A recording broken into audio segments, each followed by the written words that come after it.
जय हिंद फ्रेंड्स, कैसे हैं आप सब। आशा करता हूँ कि ठीक हैं। तो आज हम काफ़ी दिन के बाद ये वीडियो बना रहे हैं आप लोगों के लिए, क्योंकि हम चले गए थे आईएमए कैंप में और तमाम व्यस्तता के कारण हम जो है वीडियो नहीं बना पा रहे थे।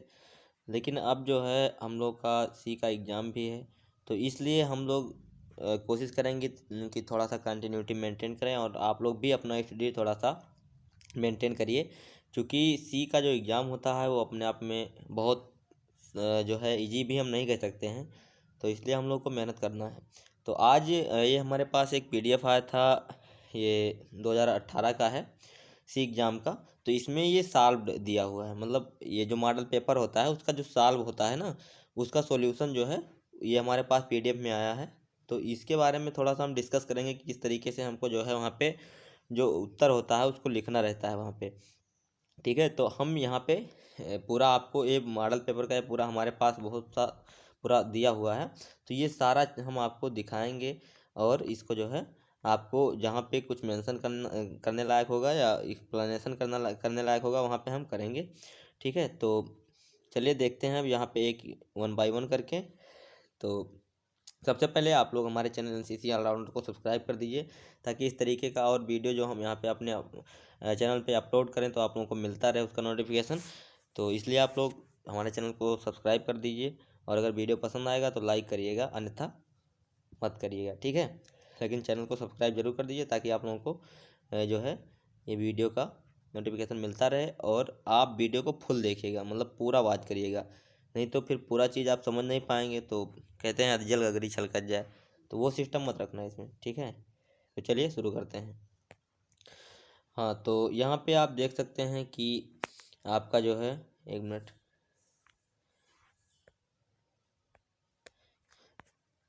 यहाँ पे देखिए प्रमाण उत्तर उत्तर दिया हुआ है, यहाँ पे देख लीजिए आप लोग। एक मिनट, ये उत्तर दिया हुआ है यहाँ पे। अब यहाँ पे आपका आएगा रिक्त स्थान भरने के लिए। ठीक है, तो ड्रिल के 3 सिद्धांत यहाँ पे देखिए। ठीक है, ड्रिल के 3 सिद्धांत। तो यहाँ पे आपका फुर्ती, स्थिरता और मिलजुल कर काम करना। ठीक है, ये 3 सिद्धांत हो गए, ये आपको लिखना है। उसके बाद में फिर वर्ड ऑफ कमांड के उसमें पूछेगा कि वर्ड ऑफ कमांड के कितने भाग हैं। तो यहाँ पे आपको केवल उत्तर दिया हुआ है इसमें। तो वर्ड ऑफ कमांड के 2 भाग हैं, चेतावनी और कार्यकारी। जो सबसे पहले बोला जाता है प्रेड, ये आपका हो गया चेतावनी। और फिर दाहिने मुड़, मुड़। अब यहाँ पे जो मुड़, जहाँ पे कटिंग किया जाता है वो आपका होगा कार्यकारी। ठीक, उसके बाद में यहाँ पे देखिए उत्तर नंबर गा, तेज चल में 2 कैडेटों के बीच की दूरी 45 इंच होती है। कितनी होती है? 45 इंच। जब तेज चल की कार्यवाही होती है तो जो 2 कैडेट के बीच की दूरी होती है वो 45 इंच होती है। उसके बाद में तेज चल में बालक कैडेट 1 मिनट में 116 कदम चलता है। बालक कैडेट मीन्स एसडी कैडेट, ठीक है, या जेडी कैडेट। ठीक है, मतलब जो एसडी कैडेट होते हैं, सीनियर डिवीजन या जूनियर डिवीजन के कैडेट, ठीक है, तो वो 116 कदम लेते हैं। और जो एस डब्ल्यू होते हैं, एस डब्ल्यू होती हैं, वो 110 कदम चलती हैं। ठीक है, इसमें नहीं दिया हुआ है लेकिन 110 चलती हैं शायद। अब देखिए डबल मार्च में कदम की लंबाई कितनी होती है, अगर पूछता है तो आपको लिखना है डबल मार्च में कदम की लंबाई कितनी होती है, 40 इंच होती है। ठीक, उसके बाद में फिर यहाँ पे देखेंगे परेड में 15 कदम के बाद थम किया जाता है। उसमें पूछेगा परेड में कितने कदम बाद थम किया जाता है, तो आपको लिखना है परेड में 15 कदम के बाद थम किया जाता है। ठीक, क्लियर। चलते हैं आगे। अब ये देखिए यहाँ पे आपका, एक मिनट, यहाँ पे आपका आएगा ड्रिल के उद्देश्य क्या है। ठीक है, तो आपको ऐसे लिखना रहेगा, ड्रिल के निम्न उद्देश्य हैं कैडेट में। इसमें जो है आपका लिखा हुआ गलत हो गया है अक्षर, तो उस पर आप लोग मत जाइएगा, बस उसको समझिएगा कि क्या कह रहा है। ठीक है, तो इसमें देखिए ड्रिल के निम्न उद्देश्य हैं। अगर उसमें पूछेगा कि ड्रिल के क्या उद्देश्य हैं तो आपको लिखना है ड्रिल के निम्न उद्देश्य हैं। सबसे पहला कैडेट्स में अनुशासन की भावना पैदा करना। दूसरा कैडेट्स को ड्रेस पहनना तथा चलना फिरना सिखाना। और तीसरा कैडेट्स में मिलजुल कर कार्य करने तथा हुक्म मानने की आदत डालना। और चौथा जो है आपका कैडेट्स का कमांड और कंट्रोल सिखाना। ये आपका 4 नंबर या 5 नंबर का आएगा। आप ऐसे लिख देंगे तो आपको फुल नंबर मिल जाएगा। फिर उसके बाद में ये आपका यहाँ पे दिया हुआ है ड्रिल की हरकतें क्या क्या हैं, उसमें पूछेगा। ये सब बहुत इंपॉर्टेंट क्वेश्चन है, कह लीजिए कि आप इसको एकदम पूरा बताया जाए उसको आप नोट करते रहिए, क्योंकि अब बहुत जल्दी है आपका सी का एग्ज़ाम, ठीक है, और बी का एग्ज़ाम भी बहुत जल्दी ही में होगा। तो आप लोग इसको एकदम कंप्लीट कर लीजिए, कहीं से कोई क्वेश्चन मिले उसको नोट करते रहिए, ताकि आपको फिर एग्ज़ाम के टाइम कोई दिक्कत ना पड़े। और जो वीडियो मिले या यूट्यूब से मिले या कहीं से भी आपको मिले, तो उसमें जो आपको ऐसा इम्पोर्टेंट क्वेश्चन मिले उसको आप जो है अपने नोटबुक में नोट करिए। तो ये ड्रिल की हरकतें क्या क्या हैं उसमें पूछेगा, ये हम केवल उत्तर आपको दे रहे हैं, ठीक है। कि क्वेश्चन कैसे पूछेगा ये तो आप मतलब मॉडल पेपर से देखें, लेकिन ऐसे आपको उत्तर देना है। तो अगर उसमें पूछ रहा है कि ड्रिल की हरकतें क्या क्या हैं, तो आपको लिखना है उत्तर में, ड्रिल की हरकतें निम्न हैं: विश्राम, सावधान, तेज चल, आराम से थम, दाहिने मुड़, पीछे मुड़, बाएं मुड़, चलते चलते मुड़ना, चलते चलते घूमना, सामने का सलूट, दाहिने का सलूट, धीरे चल, कदम ताल जैसे थे, ठीक है। इतना जो है आपका पॉइंट वहाँ पे करवाया था, मतलब ड्रिल की हरकत है, ये इतने चीज़ जो है आपको ड्रिल में करने रहते हैं, ठीक। ये हो गया। उसके बाद में फिर से आगे चलते हैं हम फटाफट। अभी ये 8 पेज का है, अभी हम एक ख़त्म कर पाए केवल, ठीक है। तो जल्दी करेंगे नहीं तो बहुत लंबा वीडियो हो जाएगा। अब यहाँ पे आया है खाली स्थान भरो, ठीक। तो खाली स्थान भरो वाले में ऐसे आएगा, उसको आपको करना रहेगा बीच में। इसका अब आपको हम समझा नहीं पाएंगे, क्योंकि इसमें क्या है ये थोड़ा डिफरेंट टाइप का है। इसमें अगर क्वेश्चन रहेगा तभी समझ में आएगा। तो चलते हैं आगे बढ़ते हैं। इसमें देखिए ये आपका दिया हुआ है .22 राइफल का निम्न विशेषता है: कैलिबर इतना होता है, वजन, लंबाई, रेंज, मजल वेलोसिटी, ठीक है। सफाई की चिंदी का आकार कितना होता है, तेल की चिंदी का आकार, ये तो बिल्कुल ही आप नोट कर लीजिए, चाहे स्क्रीनशॉट ले लीजिए, क्योंकि ये आएगा। फिर एलएमजी के मुख्य भागों के नाम यहाँ पे आया है, ठीक है। तो ये एक मिनट, एलएमजी के जो मुख्य भागों के नाम है ये आप यहाँ पे देख सकते हैं आराम से: butt plate, buffer spring, sear, trigger, bolt, magazine catch, gas block, piston, ठीक। ये आपके जो है एलएमजी के मेन पार्ट हो गए। उसके बाद फिर हम आगे चलते हैं। आगे जो है यहाँ पे दिया हुआ है रेंज पर जाने के लिए सुरक्षात्मक उपाय निम्न हैं, ठीक है। अब सुरक्षात्मक उपाय क्या क्या है, निम्न है: रेंज फायरिंग स्थान से 100 मीटर दूर रहेगी, ठीक है। रेंज के सबसे ऊंचे स्थान पर लाल झंडा लगाएं तथा दाएं बाएं पीछे आध जगह लाल झंडे लगाएं। ये फायरिंग के दौरान जो जो कार्रवाई की जाती है उसके बारे में मेंशन किया गया है। फिर लाल जैकेट पहनाकर असंतरियों को उचित स्थान पर लगाएं। इम्यूनिशन, पार्टी कोच, टेलीफोन, अर्दली आदि उनके लिए नियत किए गए स्थान पर रहें, ठीक है। फिर फायर शुरू होने से पहले बिगुल बजाएं, जिससे फायरिंग की जानकारी आम लोगों को हो जाए। फिर फायरिंग सूची स्पष्ट हो, ठीक। इतने जो है कार्रवाई वहाँ पे किए जाते हैं फायरिंग के दौरान, ठीक। उसके बाद में अब यहाँ पे आया है आपका ये भाग 3, ठीक है। ये आया है आपका भाग 3, विविध फिरका द एनसीसी। अब इसमें देखना है कौन कौन से क्वेश्चन किस टाइप के आते हैं, तो इसको देख लेते हैं फटाफट। एनसीसी की स्थापना 16 जुलाई 1948 को हुई। अगर पूछता है एनसीसी की स्थापना कब हुई, तो एनसीसी की स्थापना 16 जुलाई 1948 को हुई, ये ठीक। इसके बाद में एनसीसी का ध्येय एकता और अनुशासन है। ये सब पॉइंट ऐसे लिख लीजिए आप लोग। एनसीसी झंडा 3 रंग की 3 समान खड़ी पट्टियों में बटा हुआ होता है। दाहिने लाल रंग की पट्टी होती है, बीच में गहरे नीले रंग की पट्टी होती है, और सबसे लास्ट में जो है बाएं जो है आसमानी रंग की पट्टी होती है, ठीक। अब राष्ट्रीय एकता और जागरूकता, अब यहाँ पे आपको देखना है, ये सब इंपॉर्टेंट क्वेश्चन है, फटाफट इसको नोट करिए। राष्ट्रीयता का अर्थ है, ठीक है, जब राष्ट्र के नागरिक समूह, यहाँ से देखिए आप लोग पढ़िए यहाँ से, जब राष्ट्र के नागरिक सामूहिक भावना से प्रेरित होकर कार्य करते हैं तथा अपने हितों से राष्ट्र को, ठीक है। ये यहाँ पे थोड़ा बहुत इधर उधर मिस्टेक हो गया, तो उसको आप मत देखिएगा, ये देखिएगा कि कहना क्या चाह रहा है, ठीक है। राष्ट्र को सर्वोपरि मानते हैं तथा राष्ट्रीय मूल्यों तथा मान्यताओं के संबंध में एक मत में होते हैं, तो उसे हम राष्ट्रीय एकता कहते हैं, ठीक। ये आपका हो गया राष्ट्रीय एकता का अर्थ, ये आएगा। इसके बाद में राष्ट्रीय एकता को विघटित करने वाले तत्व कौन कौन से हैं, मतलब राष्ट्रीय एकता को विघटित करने वाले हैं, थोड़ा सा उसमें डिफरेंट, मतलब पता नहीं क्या क्या कहते हैं कि अपना अपना मतभेद करने लगते हैं ना, तो उसके लिए क्या क्या कारक है, मतलब ठीक, तो उसको देखना है। सांप्रदायिकता है, भाषावाद, क्षेत्रता की भावना, ठीक है, कि कहते हैं कि मतलब हम हमारा ये भाषा है वो भाषा है, ठीक है, या क्षेत्रता की भावना कि हम इस क्षेत्र से हैं, यहाँ के हैं, वहाँ के हैं। तो इसे थोड़ा सा अपने आप में मतलब जो है क्या कहते हैं, थोड़ा सा अलग की भावना आती है कि अलग हैं, जबकि हम लोग तो एक हैं, भारतीय हैं, ठीक। तो फिर यहाँ पे जातिवाद, राजनीतिक दल, फिर आर्थिक असमानता, विदेशी तत्व, ठीक। तो ये सब सारे चीज़ जो हैं ये आपके आते हैं राष्ट्रीय एकता को विघटित करने वाले कारक में से। फिर उसके बाद में यहाँ पे देखते हैं, एक मिनट, भारत के बारे में लिखना है तो भारत के बारे में यहाँ पे आप लिख सकते हैं, वैसे भी लिख सकते हैं अपने दिमाग से। भारत एक विशाल देश है जिसमें अनेक जातियाँ, अनेक धर्मों को मानने वाले तथा विभिन्न भाषाएं बोलने वाले लोग निवास करते हैं। इन विभिन्नताओं या अनेकताओं के अंदर भी एकता के तत्व छिपे रहना ही भारत की सबसे बड़ी विशेषता, अनेकता में एकता ही है। ठीक, ये आपको इसे लिखना है अगर भारत के बारे में पूछता है तो। उसके बाद में फिर यहाँ पे ये दिया हो, एनसीसी कैंपों का राष्ट्रीय एकता में निम्न योगदान है। ठीक, एनसीसी कैंपों का राष्ट्रीय एकता में क्या योगदान है, ऐसे क्वेश्चन पूछेगा तो आपको ऐसे लिखना है। पहला पहला जो आपका है, विभिन्न प्रांतों, भाषा, संप्रदाय, धर्म, जाति के कैडेट एकत्र होते हैं। सब लोग इकट्ठे होते हैं कैंप के माध्यम से। कैडेट में सहयोग व सामंजस्य की भावना विकसित होती है। फिर तीसरा, सामूहिक रूप में रहने की भावना का विकास होता है। सांस्कृतिक तथा रीति रिवाजों की भावना विकसित होती है। फिर कैंप लगाने वाले लोगों की संस्कृति और भाषा का ज्ञान होता है। ठीक, तो ये सब जो है राष्ट्रीय एकता में योगदान है कैंप करने के बाद।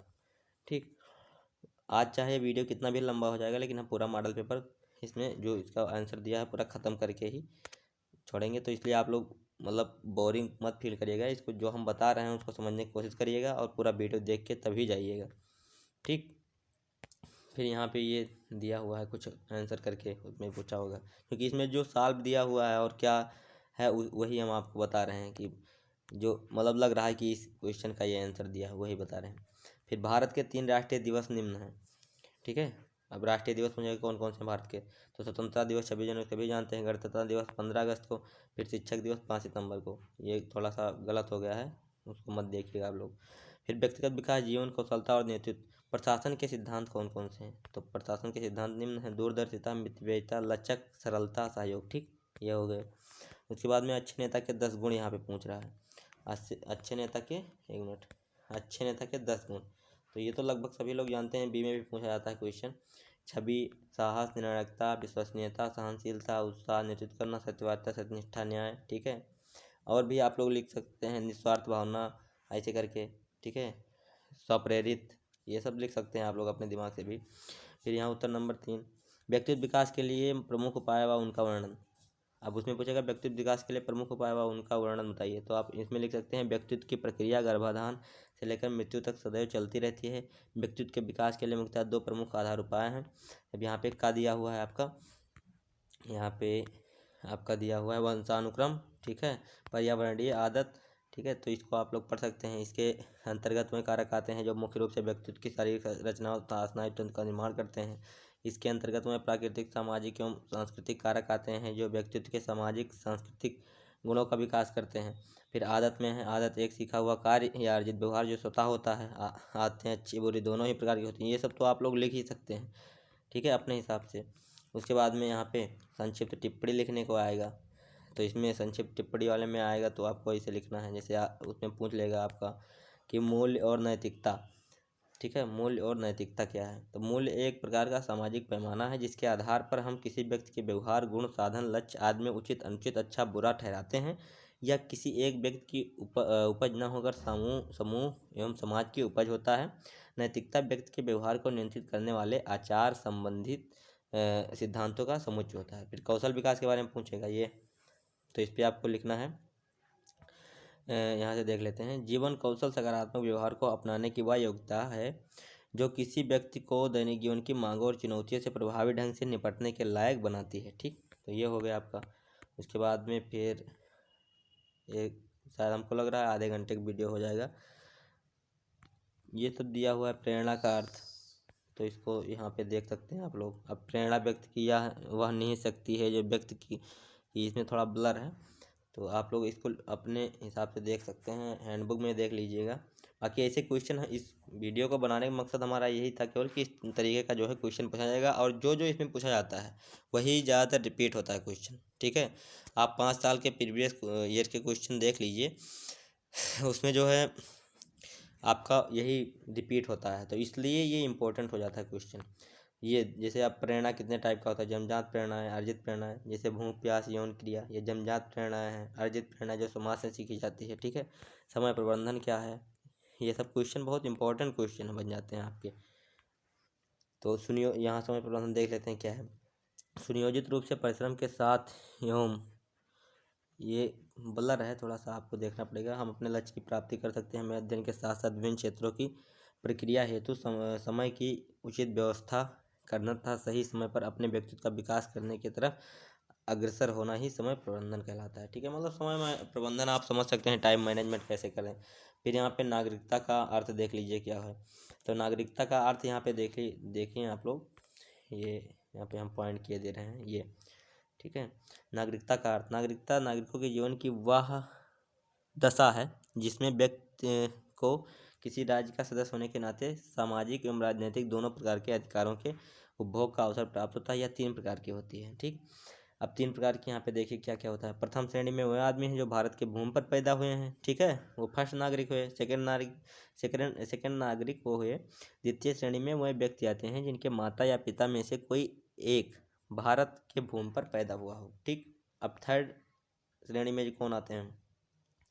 तृतीय श्रेणी में व्यक्ति आते हैं जो कम से कम 5 वर्ष से भारत की भूमि पर निवास कर रहे हैं, वो भी भारत की नागरिकता प्राप्त कर सकते हैं। ठीक, तो ये हो गया नागरिकता का अर्थ। अब आपदा प्रबंधन के बारे में यहाँ पे क्वेश्चन पूछ रहा है, तो आपदा प्रबंधन के बारे में आप क्वेश्चन यहाँ पे बता सकते हैं।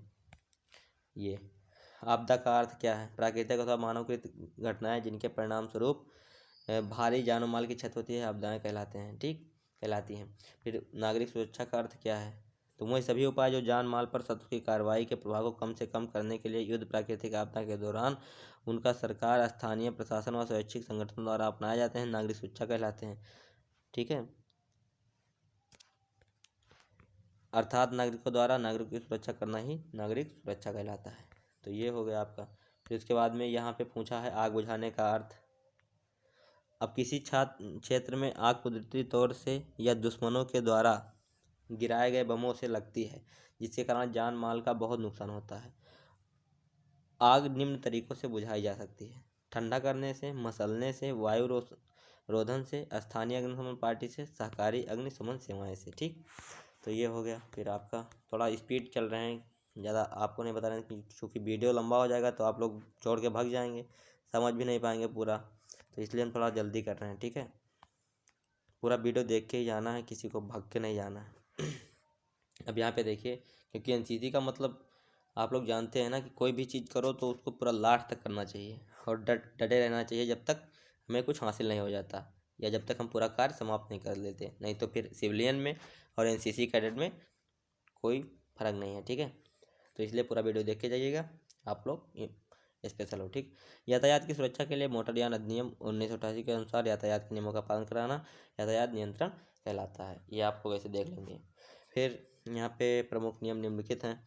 अब प्रमुख नियम देखिए यातायात के क्या क्या हैं उसको देख लेते हैं। ये बाएं चल, हेलमेट लगाकर चलें, दाईं ओर से ओवरटेक न करें, 2 पहिया वाहन पर 2 आदमी से ज़्यादा न बैठें, कार पर यात्रा करते समय सेफ्टी बेल्ट का प्रयोग करें, 18 वर्ष से कम उम्र में ड्राइविंग न करें। ठीक, तो ये सब जो है आप ध्यान रखेंगे, यातायात के नियम हैं जिनका पालन करना चाहिए सभी को, हम सभी भारतवासियों को। और अभी जो है सामाजिक सेवा और सांप्रदायिक विकास, ये सब क्वेश्चन भी आते हैं और इस पे हम लोगों को जो है ध्यान देना है। तो यहाँ पे देखते हैं समाज सेवा का अर्थ क्या है? स्वार्थ रहित होकर जन कल्याण के कार्यों में अपनी अर्जित शक्तियों द्वारा पूर्ण रूप से सहयोग देना ही समाज सेवा कहलाता है। इसके उद्देश्य निम्नलिखित हैं: कैडेट में निस्वार्थ भाव से रचनात्मक कार्यों के प्रति रुचि उत्पन्न करना, परस्पर सहयोग की भावना, श्रम की प्रतिष्ठा की भावना उत्पन्न करना, सहवर्ग भावना उत्पन्न करना, संगठित होकर कार्य से नेतृत्व प्रदान किया जाना। ठीक है, तो ये सब आपका जो है ध्यान रखना है, आपको ये सब पूरा पढ़ लेना है, कहीं भी कोई क्वेश्चन स्किप नहीं करना है। हम ये PDF हमको मिला था तो हम सोचे कि आप लोगों के साथ भी शेयर कर दें, क्योंकि इस समय जो भी क्वेश्चन आपको मिल जाए आपके लिए इम्पोर्टेंट है, क्योंकि अभी हम लोग का एग्ज़ाम आने वाला है और हमको भी सी का एग्ज़ाम देना है और आप सबको सी का या बी का एग्ज़ाम देना होगा, तभी आप इस वीडियो को देख रहे हैं। तो चलिए फिर यहाँ सेकंड उत्तर का देख रहे हैं हम लोग। रक्तदान करने के लिए आयु 18 से 60 वर्ष होनी चाहिए, इसके निम्नलिखित लाभ हैं। मतलब उसमें पूछेगा रक्तदान करने के लिए कितनी उम्र होनी चाहिए, इसके क्या लाभ हैं। ठीक है, तो आपको ऐसे लिखना है। उसके बाद में यहाँ पे आप लिखेंगे रक्तदान जीवन दान है। स्वास्थ्य स्वास्थ्य स्वास्थ्य स्वास्थ्य, ठीक, ये है, मतलब स्वस्थ भी रहोगे और स्वास्थ्य भी बचा सकते हो किसी का। सही रक्त संचार, सही रक्त दबाव। ठीक, अब एड्स क्या है? एड्स यहाँ पूछेगा, तो एड्स एक ऐसी बीमारी जिसमें मनुष्य की प्रतिरोधक क्षमता बिल्कुल समाप्त हो जाती है। इससे बचने के उपाय निम्न हैं: सुरक्षित यौन संबंध, कंडोम का प्रयोग, जांच किया हुआ रक्त आदान प्रदान करें। ठीक है, हर बार इंजेक्शन के लिए नई सुई व सिरिंज का इस्तेमाल करें। ठीक, अब उसके बाद में कैंसर क्या है, कैंसर यहाँ पे पूछेगा तो आपको ऐसे लिखना रहेगा। कैंसर साधारणतः शरीर के कोष और ऊतक के अनुशासित नियम से बढ़ते हैं, पर जब शरीर के जिस हिस्से में यह बहुत तेजी से व अनियंत्रित रूप से बढ़ने लगते हैं तो यह बढ़ोतरी खुद अतिरिक्त गुल्मों और लोथड़ों के रूप में प्रकट होकर शरीर के सामान्य कोषों को नष्ट करने लगती है। तो इस प्रक्रिया को कैंसर कहते हैं। इसके बचाव के लिए 4 बातें निम्न हैं। पान में चूना और तंबाकू के सेवन न करें, गुटखा व सिगरेट का सेवन न करें, धूम्रपान का सेवन न करें, नशीली दवाओं का व शराब का सेवन न करें। ठीक, अब हम पहुँचे हैं 6वें पेज पे, यहाँ पे आप लोग देख सकते हैं ये। ठीक है, अब यहाँ पे देखते हैं स्वास्थ्य एवं सफाई के बारे में क्वेश्चन पूछ रहा है। तो मच्छरों द्वारा फैलने वाले रोग कौन से हैं, ऐसे पूछ लेगा। तो आप जानते हैं मलेरिया, डेंगू, फाइलेरिया, पीत ज्वर। ठीक है, मानव शरीर के मूल भाग के नाम क्या क्या हैं, तो आपको लिखना है हाथ, पैर, मुंह, सिर, नाक, कान, गला। ठीक, ये हो गया आपका। अब यहाँ पे ये आपका स्वास्थ्य से पूछ रहा है, इससे भी कई नंबर का क्वेश्चन पूछता है, तो ये आपको यहाँ पे आंसर देना है। ठीक है, अब ये आपका जो है श्वसन तंत्र का अर्थ पूछेगा। तो श्वसन क्या लिखा है, संस्थान का कार्य रक्त शुद्ध करना है। शरीर श्वसन संस्थान का कार्य रक्त शुद्ध करना है। शरीर नासिका द्वारा ऑक्सीजन लेकर वापस ऑक्सीजन छोड़ी जाती है। इसका कार्य नाक, स्वर तंत्र, श्वास प्रणालिकाएं तथा फेफड़ों के द्वारा होता है। फिर पाचन तंत्र का अर्थ पूछेगा, तो इसे आपको लिखना रहेगा पाचन नली का एक सिरा। उसके बारे में थोड़ा सा मतलब आपको एक्सप्लेनेशन करना रहेगा।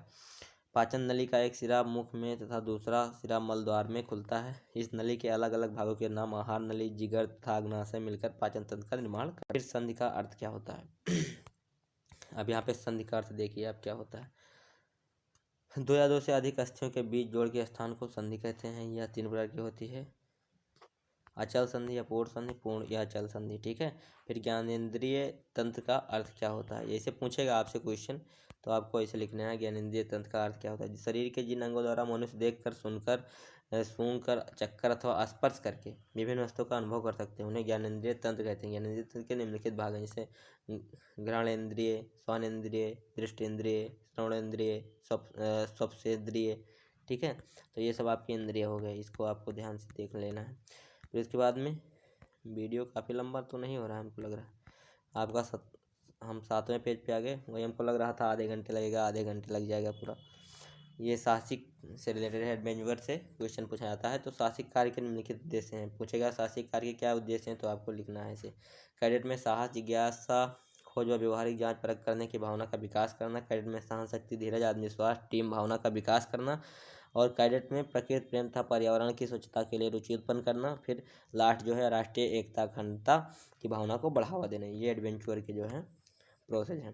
फिर अब यहाँ पैरासेलिंग पूछेगा, पैरासेलिंग का अर्थ क्या है। ठीक है, एक मिनट, पैरासेलिंग का अर्थ पूछेगा तो आपको बताना, यह एक एरियल स्पोर्ट है। इसमें कैडेट पैरामेल कैनोपी के साथ हवा में तैरता है।